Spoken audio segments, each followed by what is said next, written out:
Garu Rajiva Wijesinha Mata.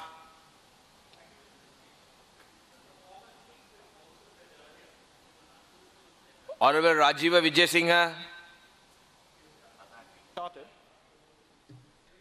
Mr. Speaker, as the former Chief Whip said today, it is an unusual pleasure to speak as the leader of the Liberal Party. In that capacity, I extend my congratulations to His Excellency the President on his strength of character in taking up what seemed an impossible challenge and the eminently civilized way in which he has worked after his victory. We also congratulate the Prime Minister for understanding political realities and thwarting the game plan of the former President by supporting a common candidate. It is salutary that, in addition to being Prime Minister, he has taken charge of economic development, since I believe we need the careful planning and financial discipline that he will bring to this portfolio and which was singularly lacking in the last few years. Mr. Speaker, though the Liberal Party is a small one, we can take credit for having first identified the problems of this constitution and the electoral system which our government is pledged to change. Though I know the parties of the left objected to the 1978 constitution, they did so on the basis of a return to the Westminster model. This was foolish, and I'm afraid the left parties are consistently foolish on small issues sometimes, because they had been victims of an excessive power in the hands of a Prime Minister under the Westminster system during the previous couple of years. We, or rather the founder leader of the Liberal Party, Dr. Amaratunga, was the first to clearly identify the dangers of excessive power and to explain the way in which checks and balances could be introduced. In this regard, I am sorry to say that I received very little support from other parties for the standing order changes I proposed over a year ago. This government was pledged to introduce changes today, and I hope very much that the changes I proposed will be discussed. They can, of course, be amended, but at least it's a start. The leader of the NLSP, and I'm grateful to him, did raise a question on my behalf. And I'm sorry, the leader of the I'm sorry, I confused you with Vikramabahu, my apologies. And the then Chief Whip tried valiantly to get some progress. No one else in authority seemed to care. In this regard, I hope, Mr. Speaker, that in introducing changes, we work in terms of principles rather than engaging in ad hoc measures. We should make sure that parliamentary committees are constituted as happens in the rest of the world, with no authority to ministers, but rather ordinary members of parliament being the chairs. This should be mandatory for financial oversight committees.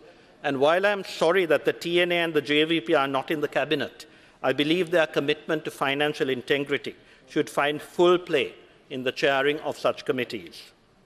Hasty legislation was the reason for former President Chandrika Kumaratunga not acting in terms of the 17th Amendment and refusing to appoint the Elections Commissioner suggested by the Constitutional Council.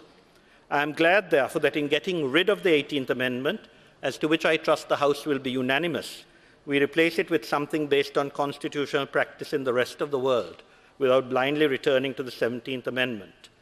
Similarly, Speaker, with regard to electoral systems, the Liberal Party was the first in the 80s to suggest change and to advocate a mixed system. We were then accused of trying to introduce foreign customs. However, soon enough, all parties agreed on the need for the German system, though twice there were efforts to distort this. I remember discussing this in the 90s with the then Minister of Constitutional Affairs in this very Parliament, and in admitting that there were some slight changes, but changes that in fact distorted the principles of the German system. Late in 2002, I urged the Honourable Karuja Asure to act quickly, because he had plans for electoral reform, as the Honourable Dinesh Gunawardhan also had, but they'd all delayed, and that government was dismissed. I am glad, therefore, that the Honourable Prime Minister made clear our commitment to swift reforms in this regard.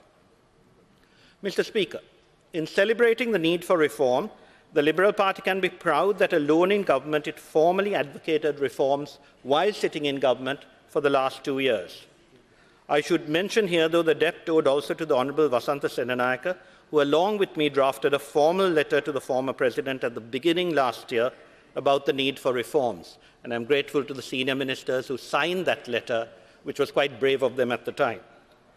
Had the former President listened to him and accepted, even with amendments, the constitutional change he tabled, perhaps things might have been different. but instead of taking advice from moderates in the Sri Lanka Freedom Party, which I hope will return to its traditional moderation under its new leader, he was led astray by extremists and those who thought the state was theirs to plunder. Mr. Speaker, the Liberal Party told the President in writing in October that he should not have a hasty election, but instead work on the reforms promised in the manifesto on which the UPFA had won the election. We told him we could not support him in an election without reforms. I know that the left parties had also advised him not to have a hasty election. I am sorry that they, whose integrity I used to admire and which I still admire, were not also standing by their beliefs in the way a few of us did. In this context, I should note that Honorable Vasudeva Nanayakkara was slightly misleading in the story he told about the 8th night, because he told me then that one of the reasons for the delay was that he had been told that the present president had wanted a delay. And I know that that was... No,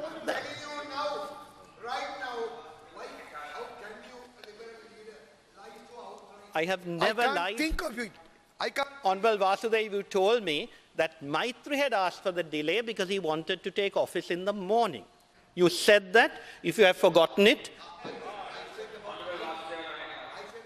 Maithripala Sirisena, Yes. the president-elect, Yes. has wanted. That's what I said. That I agree. Exactly. But I thought you said Mahinda Rajapaksa. I didn't. I said the current president. Oh. Honorable Vasudeva Nanayakkara, I would kindly suggest that you never again accuse me of lying, because you know perfectly well that I do not tell lies. I do not even distort the truth. Thank you. So what I'm saying is the story you told the House was not quite correct. Because, yeah, but you claim that the Honorable Maithripala Sirisena had wanted the results delayed, which was not true. Okay. Yeah, but you should have mentioned that in the House. Okay. But the other point I want to make is that, as you know, I have asked my friends in the left, why did they not stand by their principles and join the Maithripala Sirisena campaign? I do think that in 2015, this whole idea about imperialism, about the rich, is nonsense. I am personally very proud that I was not together with those people who have manipulated the stock exchange mercilessly in the last few years. I'm sorry that people like you, whom I admire, who I know are not corrupt in the slightest, stood together with corruption. And I told you that it was not correct to stand together with racists. You and I know perhaps the Honourable former President was not a racist, but the use made of such people was absolutely shocking. And I was deeply sorry that my old friends in the left were prepared to go along with that, because I think you have a lot to contribute to the future of this country in terms of ideas, and I hope that you will not stick to the old practice.